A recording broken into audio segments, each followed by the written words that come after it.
What's up, guys? Welcome back. Now, before we get into today's episode, let's get a word from our sponsor.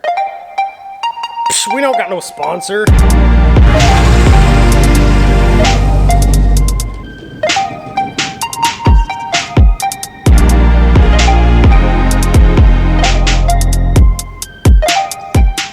So I'll go ahead and let y'all know now, we do not get this thing started in this episode, but by the end of this episode, we're going to have it pretty much set to drive it next episode.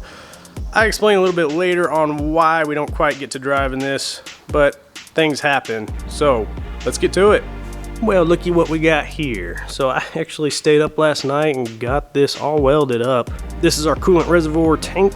We have our barb down here to go to our lower radiator tubing. We have our barb up here to go to the upper part of the radiator. Then we have our overflow here. So if the pressure gets too high, it'll overflow out of there. But this will work great for what we need. It actually gives us a little bit more room over here as well. Well, I still need to get these straps to hold this down. So I'm gonna run to the store and grab those because I was not smart enough to get those whenever I got the cap. So I gotta run back to the store. All right, ran to the store, got these little worm gear clamps here. It slips through that little slit down there and then comes out this one up here to hold down to this mount. I also went ahead and, if you can see that under there, put a little cushioning foam piece underneath, so whenever I tighten that down, it is cushioned a little bit and not rattling metal to metal. And I also got our little upper radiator tubing, or whatever you want to call it, the overflow off the top up here. Now I ordered an aluminum fitting for this. It'll be here next week, so it looks like we're not starting it by Labor Day. All right, that's now mounted down, pretty solid, and we got that line ran down to the lower radiator tubing. Now it is a little long. I think I'm gonna have to trim it just a little bit, and that should allow some of that to come out of there and it to fit a little bit better around that corner.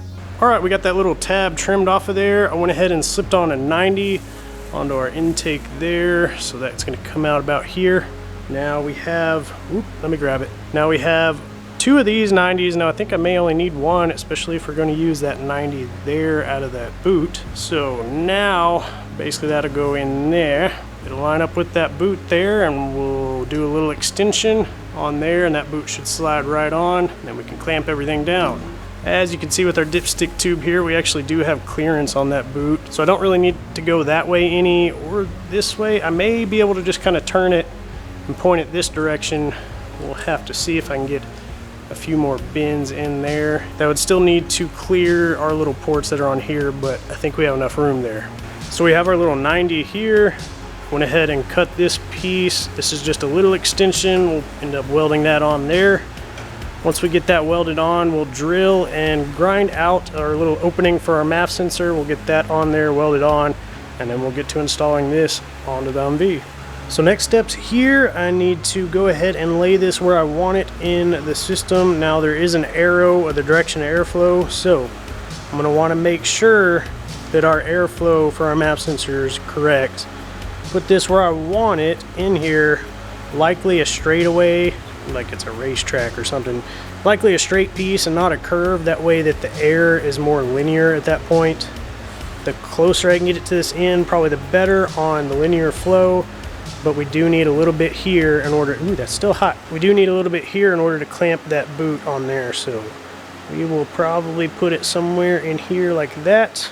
I'll get to making sure that's correct, and then I'll mark off where I need to basically drill and router out on the top of this so that our MAF sensor will fit down inside.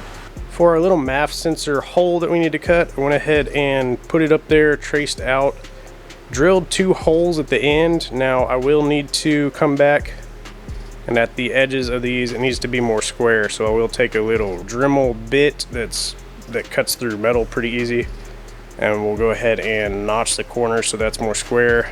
We took a little cut-off blade thing on the Dremel, used that to cut between the holes. That gets us this elongated thing. So now I'll put on that little bit and clean up the edges here, and basically go to our outline where we drew, and then test fit our MAF sensor in there. And if it's good, we'll go ahead and weld up the MAF sensor bung on top.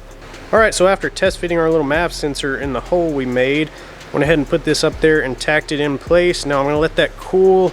Once that's cool, we'll put the MAF sensor back on just to make sure everything's clearing right, and then we'll go ahead and weld it all up.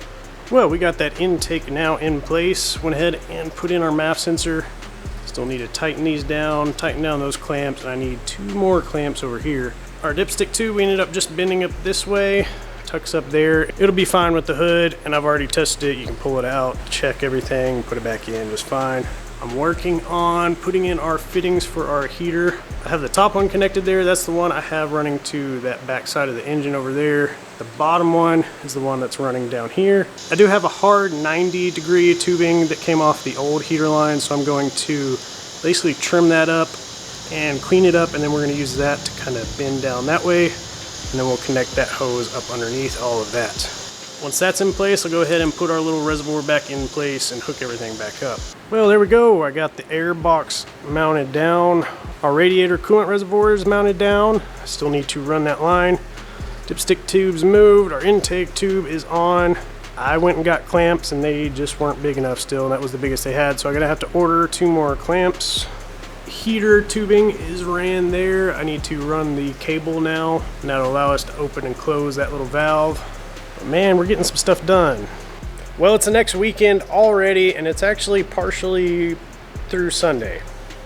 Okay, now, yesterday there was a dog in Roswell that I wanted to go look at and get. By the time we drove all the way there, the dog was already gone. So we just kind of messed around in Roswell because it's Roswell. So check out some of the stuff I saw.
Well, that was definitely an interesting little city there. It was actually a lot bigger than people were telling me Roswell was. Anyway, that was a little day trip, and so I got a little bit more done after that whenever I got home.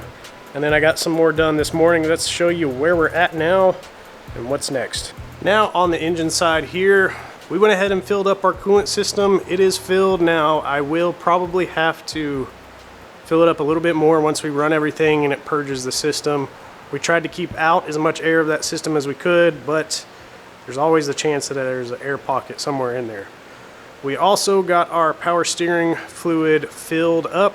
So I started by filling up the cooler that's underneath this here. Then we filled up the reservoir and stuff. We also tried to eliminate all the air out of that system that we could. And I also went ahead and filled up the brake system as well. Now mine had .5 in it. Now I understand some people may not have .5 in it, but I believe most Humvees come with .5 in it still. I also hopped underneath the Humvee, made sure the transfer case was still filled up because yes, I was dumb and did not tighten the drain plug all the way, so we did leak out some fluid. But we're now filled on that. The transmission I checked, transmission level I checked, but it's kind of hard to check transmission level without it running because you need to check those when they're hot. Engine oil level is good. So our fluid levels all look good. We also have our new air filter in here. Need to get the butterfly nut to put on there, tighten that down, and put the cover back on. And then we'll probably go ahead and just bolt down the little snorkel top as well. Now one of the last things I'm working on here before we can get this thing running is still the wiring. Now I went over how I was wiring all this up. It's still the same way, nothing's really changed on that. I have just been taking my time with all the connections, making sure everything is good and sealed on there, and then also making sure we don't do any like soldering in that we may need to actually take apart later in order to move things around or disconnect or something. So trying to make it to where if we absolutely have to remove the body again, all we have to do is pull the plugs and take the wiring out. Also sitting up top there, you'll notice I did get in an 1.5 inch tubing for our heater duct. That's basically just to run to the driver's footwell down there to keep his feet warm. Don't know if that's really necessary because I have tried this, and after a few minutes of running this thing at full blast, the 2 cab thing was way too hot to even sit in it when it was snowy outside. So I think we're fine even without that, but I'll go ahead and try to run it. So I'm gonna get back to wiring this up. Once that's done, I need to check my list, but I think we're ready to start this up and maybe drive it. Now, I don't have the doghouse cover on it and everything, so we're not driving it very far. I would basically just be driving it around the property some. And again, I don't have the hood on there as well. I'd like to go ahead and get the hood put on before I did the drive, but again, it's not necessary. We did go ahead and put a little bit of diesel in the tank just to make sure nothing's dripping. And as I expected, I do have a little bit of a leak here. I think that's coming from the filler neck, so I may just need to tighten down the clamp a little bit more. But the drain in the front is not leaking, so that's doing good.